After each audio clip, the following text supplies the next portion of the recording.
bocorkan rahasia pengakuan kepada siapapun. Contohnya Pak, pembunuh datang mengaku kepada saya bahwa dia membunuh seseorang, istrinya contoh. Saya tidak bisa dipanggil ke pengadilan untuk memberitahukan bahwa dia mengaku dosa, bahwa dia membunuh istrinya. Karena itu saya akan menghadapi pertanggungjawaban terhadap karir saya, maaf bukan karir, karena etika saya sebagai imam itu saya melawan, tidak bisa Pak. Karena itu Pak Yohanes jangan berpikir bahwa imam nanti saya pergi mengaku dosa, imam akan pergi cerita apa yang dimengakukan oleh seseorang. Contoh kecil ya Pak di sini. Kalau ada retret putri di Kolombia itu saya itu sengsara. Karena pengakuan dosa itu suami pertama atau istrinya. Yang pertama setelah itu suami. Kalau satu omong seperti ini, kalau satu buat di belakang seperti ini, saya tuh bagaimana ya Pak? Menderita. Saya harus menderita dengan mendengarkan semua itu. Satunya buat ini kepada istrinya, suaminya buat istrinya buat sebagai balas dendam buat ini kepada suaminya tanpa mereka ketahui. Dan saya tidak berhak untuk mengatakan itu kepada, suaminya baru mengaku tadi bahwa kamu diselingkuh. Tidak bisa. Saya tidak punya hak untuk mengatakan rahasia pengakuan kepada siapapun. Walaupun polisi datang dengan pistol, dengan senjata untuk paksa saya mengatakan apa yang diakui, apa yang terjadi dalam kamar pengakuan, saya tidak berhak sama sekali. Karena itu Pak Yohanes, jangan pakai logika. Saya pikir logika ini tidak dimiliki orang Katolik. Ketika dia pergi mengaku, imam akan menceritakan rahasia pengakuan kepada orang lain. Soalnya dosa saya udah pasti banyak ya Pastor. Saya terus terang banyak Pastor. Karena gini, saya seorang direktur. Kalau ada kayak ini saya bayar pasti pada mau. Nah itu yang saya dosa itu saya udah banyak. Jadi kalau saya ngaku dosa tuh banyak sekali aja udah. Pasti imam akan mendengarkan. Pergilah ke paroki. Pasti kita semua berdosa. Sampai kami imam juga berdosa dengan pikiran, perkataan, dan perbuatan.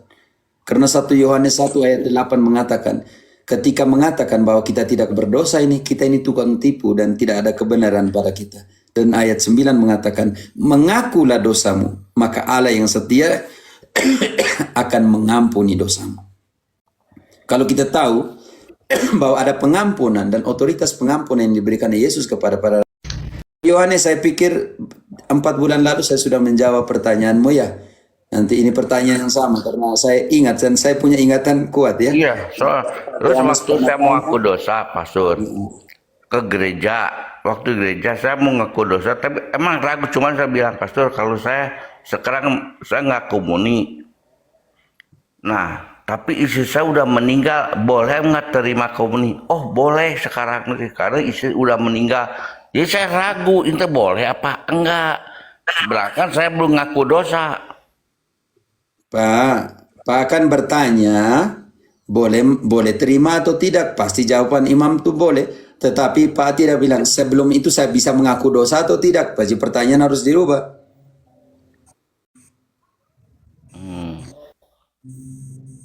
Bisa mengerti ya Pak Yohanes? Iya. Kalau pertanyaan saya bisa boleh ya boleh. Tetapi tidak semua boleh. Ingat ya, ada satu tidak semua bisa itu boleh. Contohnya nih, ada itu peribahasa Spanyol bagus ya, dia katakan no todo que apa dia bilang itu puedo pero no debo. Artinya saya bisa, saya dapat, tetapi saya tidak boleh. Tidak semua yang saya bisa itu boleh. Contohnya, saya boleh, ingat, saya boleh meninggalkan istri saya dan pergi dengan perempuan lain sebagai suami yang sah. Saya dapat, saya bisa, tetapi saya tidak boleh karena saya punya keterikatan dengan perkawinan. Jadi tidak semua dapat itu boleh dibuat. Saya boleh membunuh, saya bisa membunuh, tetapi saya tidak boleh membunuh menurut hukum dan hati nurani saya. Berarti tidak semua yang bisa dibuat itu boleh dibuat. Berarti kalau saya ke gereja itu udah pasti belum boleh dulu sebelum ngaku dosa, Pastor ya? Saya menganjurkan, pergilah mengaku dosa. Karena sudah begitu lama tidak mengaku dosa. Ngaku dosa sama udah puluhan tahun tidak ngaku dosa, Pastor. Jadi malu. Tidak usah Malu mengeluh. selalu mau ngaku dosa, ragu. Dosa itu udah banyak bisa, masa mau diceritain semua? Begini aja. Berbahaya dosa. Kalau saya ceritain semua bahaya. Pergi saya gitu pergi, wah bahaya nih. Lebih parah lagi waktu zaman para rasul, semua orang pergi mengaku dosa di depan umum. Depan umum. Ya, Maya engkau bantu dulu. Kisah 19 ayat 18. Mereka pergi mengaku dosa di hadapan para rasul tapi di depan umum. Tetapi ini ada bilik pengakuan yang sangat pribadi. Bapak aja nggak mau. Bagaimana waktu zaman itu? Kisah 19 Ayat 18. ayat 18. Banyak di antara mereka yang telah menjadi percaya datang dan mengaku di muka umum bahwa mereka pernah turut melakukan perbuatan-perbuatan seperti itu.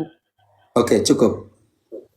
Pak mau yang mana nih? Zaman para rasul atau sekarang yang ada bilik pengakuan pribadi? Bingung Pastor. Makanya itu Bingung itu dosa saya rahasianya Bapak banyak dengan sekali, dosa saya pastor. banyak sekali bingungnya gitu. Rapopo, Pak. Kalau dosanya biasa-biasa sih ya nggak jadi masalah, Pastor. Pak, nanti Romo, saya juga banyak dosa yang saya sudah lupa dengan perjalanan waktu saya seperti itu. Jujurlah di hadapan Allah. Nanti bagaimana Allah yang setia bisa mengampuni dosamu? Dan bagaimana dia berikan kuasa kepada para rasul? Terimalah Roh Kudus, barang siapa kamu ampuni dosanya, dosanya diampuni. Dan barang siapa yang kamu tidak ampuni dosanya, dosanya tidak diampuni. Atau dalam 2 Korintus 5:18-21, kami adalah utusan-utusan pendamaian. Karena itu, berdamailah dengan Allah melalui kami, seolah-olah Allah yang menasihati kami. Kalau begitu, Pak Yohanes, bagaimana dengan iman Katolikmu? Kalau iman Katolik sih saya selalu ke gereja, Pak Surya. Malah saya pernah dipermandiin di mana ya? Di Raudas yang buka telanjang bulat tuh masuk ke bak. Waktu di Raudas tuh saya ada beberapa bak semua ngantri sampai ratusan orang satu persatu. Di dalamnya ada pastor 4 berdoa dulu, kita telanjang bulat dicelupin di dalam bak itu. Ini saya cari di mana nih? Saya bingung nih. Benar waktu saya di Raudas itu. Saya tidak tahu yang itu. Saya kan waktu itu ke Rhodes, kan kalau yang mau masuk dimandiin itu masuk ke kamar satu-satu. Nah di dalam Kamar bak itu, satu-satu? ya per orang seorang. Itu ngantrinya ratusan. Di Katolik masuk ke kamar satu-satu, ditelanjangi dan dipermandikan. Ya teranjang bulat, di dalamnya ada pastor 4. Terus dia harus doa dulu, baru dicelupin berdiri lagi. Di kamar? Di kamar. Wah, ini nih saya yang begini saya bukan Katolik ini, yang ini saya Enggak, ragu.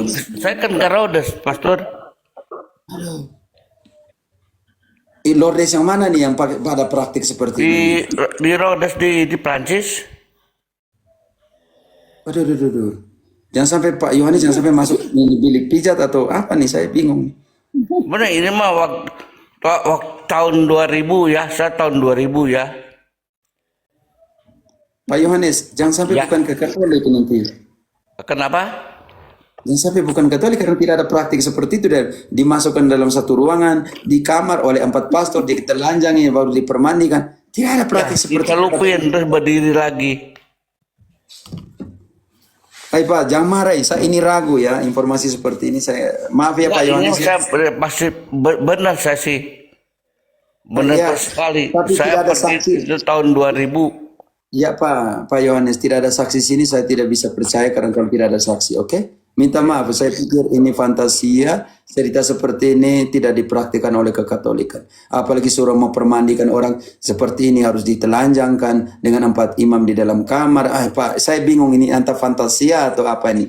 Tidak ada praktik seperti dalam kekatolikan. Minta maaf ya Pak Yohanes, saya mute-kan, mungkin ada teman-teman lain yang punya pertanyaan, yang punya substansi. Lebih apa? Oke. Oke, jangan marah lah, Pak Bang, Yohanes. nggak apa-apa. Soalnya saya baru mau tahu itu permandian apa bukan. Saya ngantri itu tuh. Ya, karena Katolik tidak melakukan permandian kedua. Permandian Itu bukan permandian apa bukan masuk ke ruangan kamar, beberapa kamar tuh satu-satu masuk. di situ Katolik tidak ada praktik seperti itu, Pak. Jadi jangan marah ya. Pak Yohanes jangan marah. Tema seperti ini karena tidak ada yang saksi jadi saksi, tidak ada yang apa tidak bisa. Karena kalau mau bilang permandian, pembaptisan harus ada wali baptisnya. Katolik tidak ada sembarang. Kalau saya juga nggak tahu itu permandian apa bukan, Pak Surya. Soalnya kan saya semua pada ikut, saya juga ngantri, saya nggak berdiri jam 5 Pak pagi. Yohanes bilang tidak tahu itu permandian atau tidak. Saya juga bisa mengatakan bahwa saya tidak tahu bahwa itu praktik Katolik atau tidak, yang keperginya ke bilik Katolik atau tidak, di 4 pastor itu Katolik atau tidak. Saya tidak bisa mengatakan itu karena Pak juga tidak bisa mengatakan itu permandian atau tidak. Jadi sepertinya jangan marah ya Pak. Mungkin Nggak apa-apa, karena udah lama, saya juga tahun 2000 itu. Dongeng, minta maaf ya Pak karena Ya, minta ya. maaf. Tidak ada praktik Katolik seperti itu ya. Oke. Ya. Jangan marah ya Pak Yohanes biar dibawa Nggak aja ya. apa-apa, nggak apa itu kan. Saya juga penasaran di permandian apa bukan itu. Nggak apa-apa, saya nggak akan marah. Oke, saya juga nggak marah Pak. Makanya, tapi untuk katakan bahwa itu Fatima dan Katolik buat praktik seperti itu, saya tidak akan pernah percaya. Oke. Ya, ya. Maaf Pak Yohanes. Ya, nggak apa-apa, Pastor. Oke, Dominus. Salve Romo. Yo. Romo, saya ada pertanyaan nih seputar teologi kita yang inkarnasi Tuhan menjadi manusia kan. Nah, pertanyaan saya itu ini Romo, ketika Tuhan berencana berinkarnasi jadi manusia, itu rencananya sebelum ada dosa atau sesudah ada dosa, Pastor?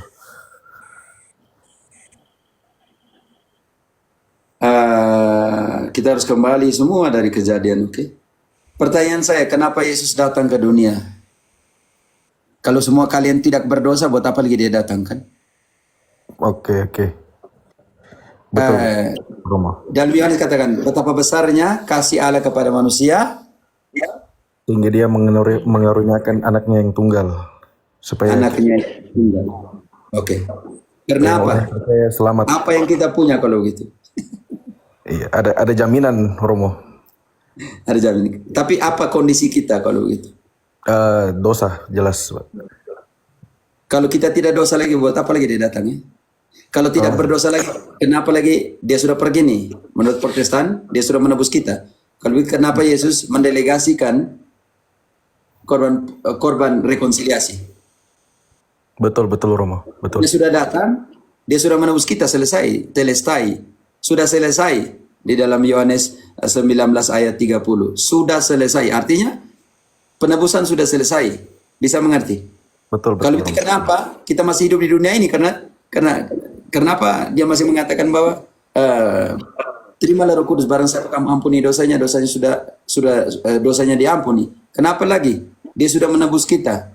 Kenapa lagi dia pergi ke seluruh dunia? Wartakanlah, baptislah. Buat apa lagi? Karena dia sudah menebus. Bisa mengerti? Ya, siap Romo. Kenapa waktu Yesus ketika dia naik ke surga dia tidak bawa semua Protestan kalau begitu? Karena mereka sudah ditebus. Buat apa lagi di dunia ini? Siap Romo. Betul. Begitu Dominus kan? Iya. Logika saya. Kalau itu buat apa lagi dia beri kuasa untuk mewartakan? Betul. Soalnya menjadi saya saksi di seluruh dunia. saya pernah baca Romo, ada dua pandangan.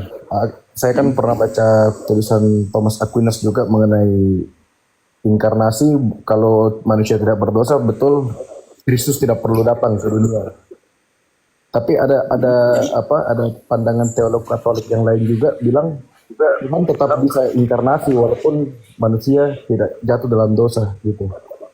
Soalnya itu yang pertama. sejak kekekalan Tuhan sudah rencanakan.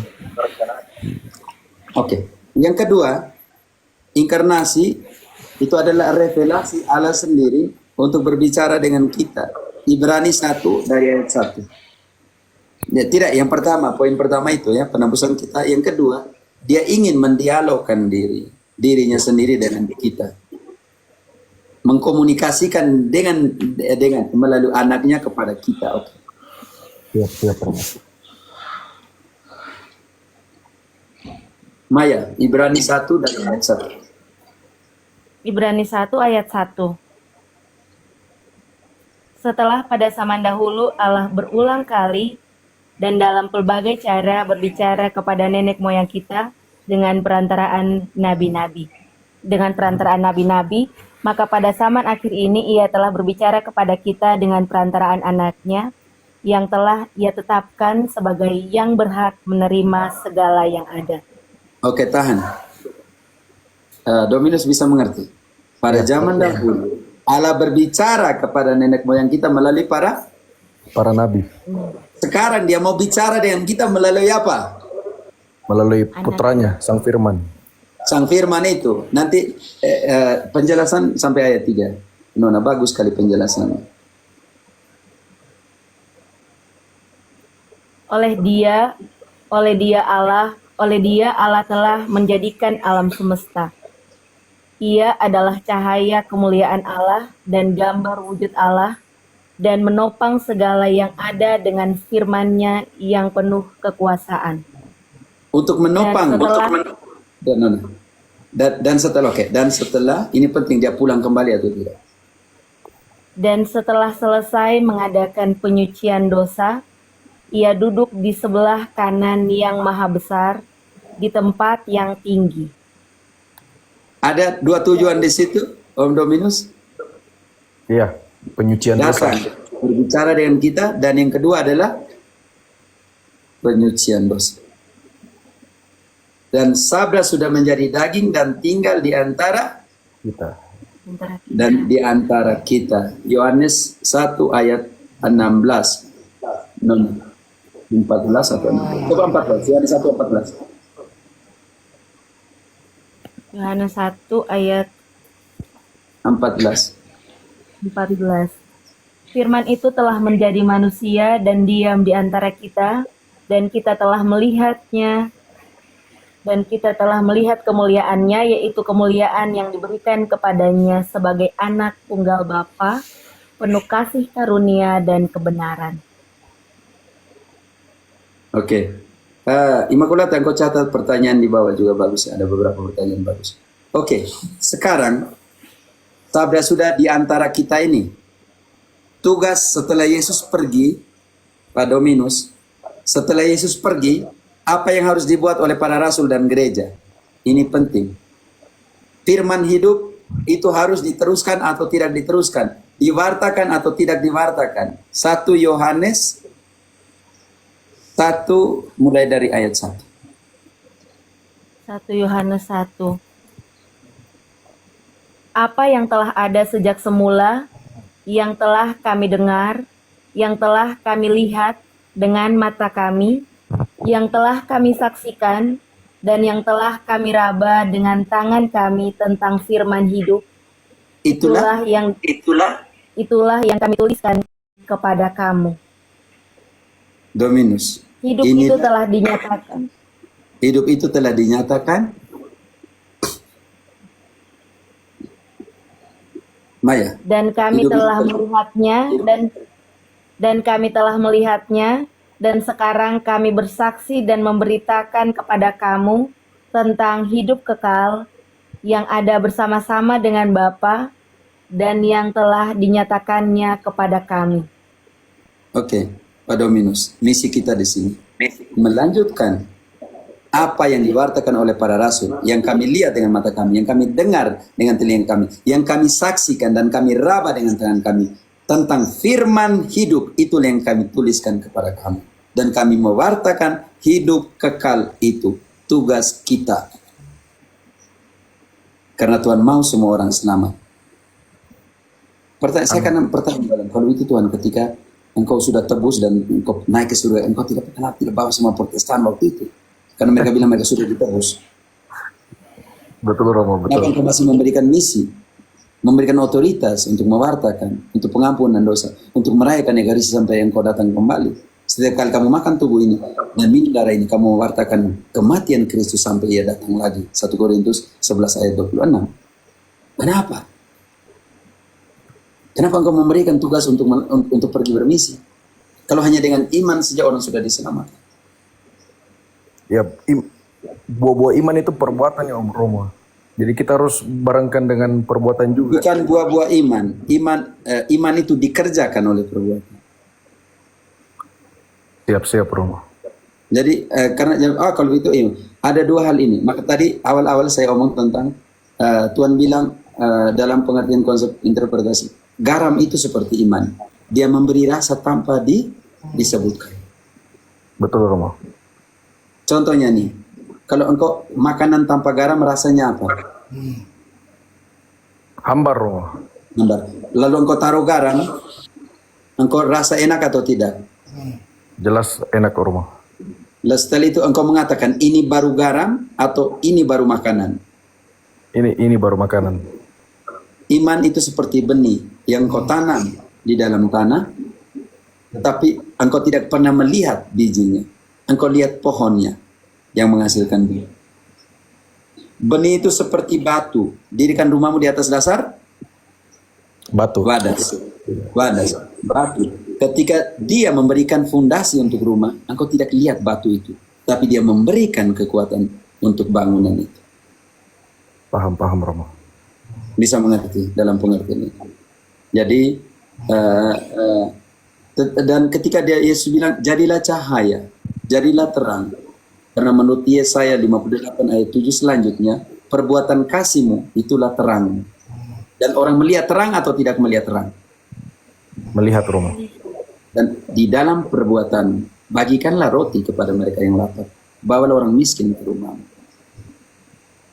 Dan kamu akan menjadi terang bagi banyak orang. Terangmu ada di dalam perbuatan. Jadi tidak bisa memisahkan antara iman dan perbuatan. Iman memberikan rasa bekerja dari dalam. Dan tidak pernah disebutkan. Dan orang mengenal imanmu dari perbuatan. Karena itu dalam Galatia 5 ayat 6 dikatakan bahwa tidak ada lagi orang Yahudi atau orang Yunani. Kalian hanya iman yang dikerjakan oleh kasih. Paham Romo. Oke. Terima kasih Romo penjelasannya.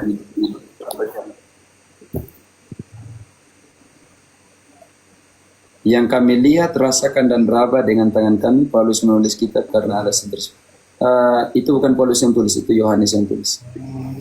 Dalam Yohanes 1 ayat 1 selanjutnya. Oke teman-teman, ada yang ngorok ya di sini. Maya, engkau ngorok kan? Tidak. Atau Imakulat? Oh, Kayaknya mungkin omanya Ima. oke kita berhenti ya, jam 12 nih. Iya. Teman-teman, izinkan saya membaca tulisan tadi. Kalau yang banyak pertanyaan saya nggak baca ya, terlalu banyak. Jadi tadi teman-teman pembahasan kami mengenai mengintegrasikan iman dalam kehidupan sehari-hari.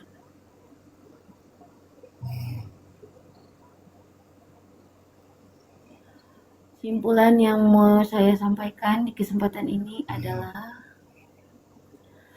mengintegrasikan iman Katolik dalam kehidupan sehari-hari bukan sekedar menjalankan ritus keagamaan, tetapi mewujudkan kasih, harapan, dan kesaksian hidup dalam setiap aspek kehidupan. Firman Tuhan memberikan panduan yang jelas untuk hidup yang berakar dari iman dan berdampak nyata bagi sesama. Beberapa landasan Alkitab yang bisa saya sebutkan di sini, 1 Korintus 3. Maya, Ya. engkau turunkan Ya, 73 itu. Sepertinya ngorok. 23. 73 yang hijau itu turunkan saja karena agak ngorok. Oh, turunkan 73 yang layarnya nih. Oke, sudah. Oke, lanjut. Maaf ya 73. Landasan Alkitabiahnya satu di 1 Korintus 13 2 sampai 13, Roma 5 ayat 5, Yesaya 58, 7 sampai 9, Yeremia 29 ayat 11, 1 Petrus 3 ayat 15. Menghidupi iman Katolik dalam kehidupan sehari-hari berarti menjadikan kasih sebagai dasar tindakan, memelihara pengharapan dalam setiap situasi, dan menjadi saksi Kristus melalui perbuatan nyata. Dengan demikian, kita tidak hanya memperkuat iman pribadi, tetapi juga membawa dampak positif bagi lingkungan sekitar sesuai dengan panggilan Tuhan dalam hidup kita masing-masing. Demikian yang bisa saya sampaikan di kesempatan ini, Bapak, Ibu, dan teman-teman terkasih. Mohon maaf untuk hal-hal yang kurang berkenan selama live kami. Sampai jumpa di waktu lain di room ini. Makasih Pastor, makasih teman-teman semua, makasih yang so bagi gift, so batep-tep layar. Tuhan Yesus memberkati. Salve. Terima kasih semuanya. Terima Ya, kasih. terima kasih Pater. Selamat malam. Selamat Ya, istirahat. Nana. Ya, host. Sampai jam Terima malam. kasih ya.